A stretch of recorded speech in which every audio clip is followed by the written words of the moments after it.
Halo, salam sukses pada rekan-rekan sekalian pemirsa Tender TV, khususnya para member Tender Indonesia, baik Premium, Gold, dan Platinum dimanapun Anda berada. Senang sekali saya Adi Wicaksono bisa berjumpa kembali dengan Anda di acara bedah rubrikasi Special Report Weekly Update Bulletin. Oke, tanpa terasa kali ini kita sudah masuk ke bagian volume 2, minggu kedua edisi Agustus 2022. Dan tanpa berlama-lama, mari kita masuk ke rubrikasinya. Oke, seperti biasa kami mengawali dengan rubrikasi tender update yang syarat akan informasi data penting. Tercatat data tender yang masuk dari seluruh Indonesia dari mulai tanggal 8 Agustus hingga 12 Agustus 2022 adalah sebanyak 2.165 tender. Ini berarti meningkat dari minggu sebelumnya yaitu 2.047 tender. Peningkatan sendiri sebesar 118 tender. Wah, ini sangat menarik ya bagi para pelaku bisnis, jangan sampai ketinggalan informasi ini. Oke, seperti minggu lalu, peringkat ketiga terbanyak informasi tender antara lain masih didominasi oleh kategori yang sama, yaitu pertama Civil Work, Engineering Consultant, dan Property and Facility. Kita tahu untuk Civil Work atau Small Project ada 625 tender, kemudian Engineering Consultants dalam kurung construction-nya ada sekitar 393 tender, dan non-construction-nya sendiri ada 78, sedangkan property and facility sebanyak 160 tender. Beralih ke rubrikasi bisnis update, kami mempunyai informasi tentang kapasitas nasional industri penunjang migas.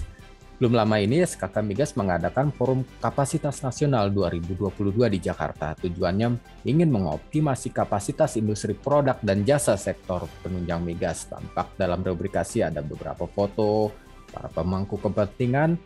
Masih di bisnis update dan masih terkait migas, kami mempunyai ulasan tentang nasib drilling solusi peningkatan produksi migas.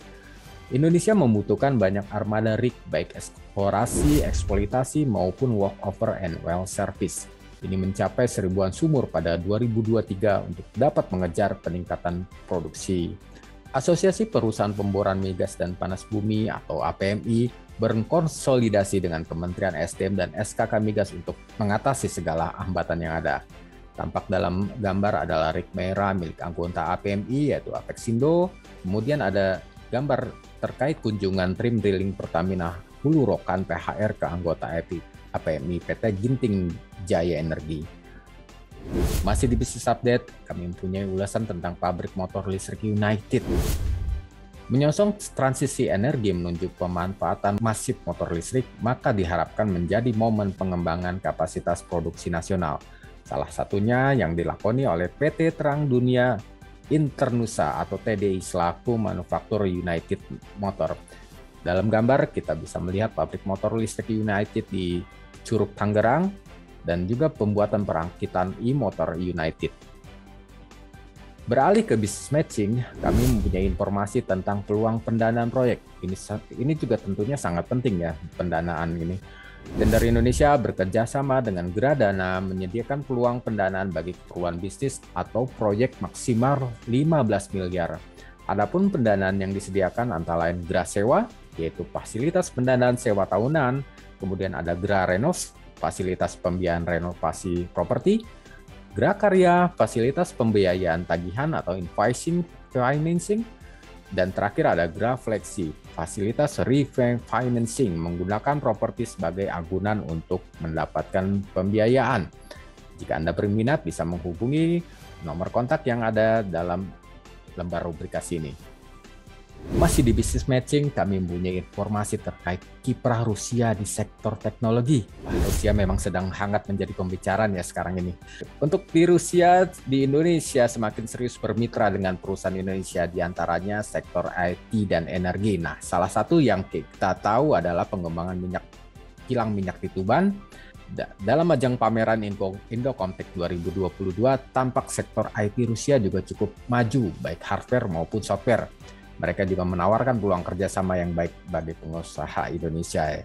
Tampak dalam foto Wakil Dubes Rusia Yang Mulia Veronica dan Dirut PHE Budiman Parhursip saat National Day Maroko. Dan juga dalam foto lain adalah pagelaran tes IT software dan hardware Rusia. Beralih ke incoming project, Seperti biasa kami mengulas beberapa untuk disajikan kepada Anda terkait incoming project yang akan berjalan nanti. Yang pertama adalah proyek pembangunan ruas tol Kisaran Rantau Prapat Dumai. Proyek ownernya adalah PT Hutama Karya. Kemudian adalah proyek pembangunan 3 rusun di Papua Barat. Proyek ownernya adalah Kementerian PU. Kemudian yang ketiga adalah proyek pembangunan stadion sepak bola di Jambi. Wah, ini buat penggemar bola ya di Jambi ya. Dan terakhir adalah proyek pembangunan kantor bupati di Pasuruan untuk kategori infrastruktur. Masih di incoming project, kami juga mempunyai informasi tentang proyek pembangunan Superstore Grand Lucky di BSD City untuk kategori properti. Kemudian ada proyek pembangunan Turya Padap Tower di Bali untuk kategori properti, dan 7 proyek gedung perkantoran di Jakarta kategori properti.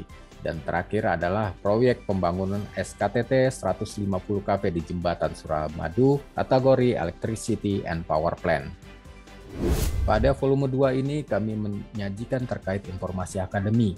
Ini kami mempunyai Basic Oil and Gas Upstream Operation yang termasuk The School of Supplier.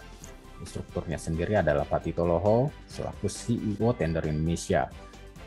Basic Oil and Gas Operation ini terdiri dari 3 volume, yaitu volume 1, volume 2, dan volume 3. Sangat menarik chapter-chapternya, Anda bisa melihat pada rubrikasinya.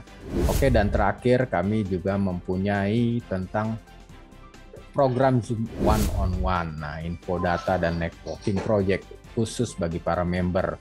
Forum ini bertujuan berbagi informasi, data, dan networking proyek bagi kemajuan bisnis.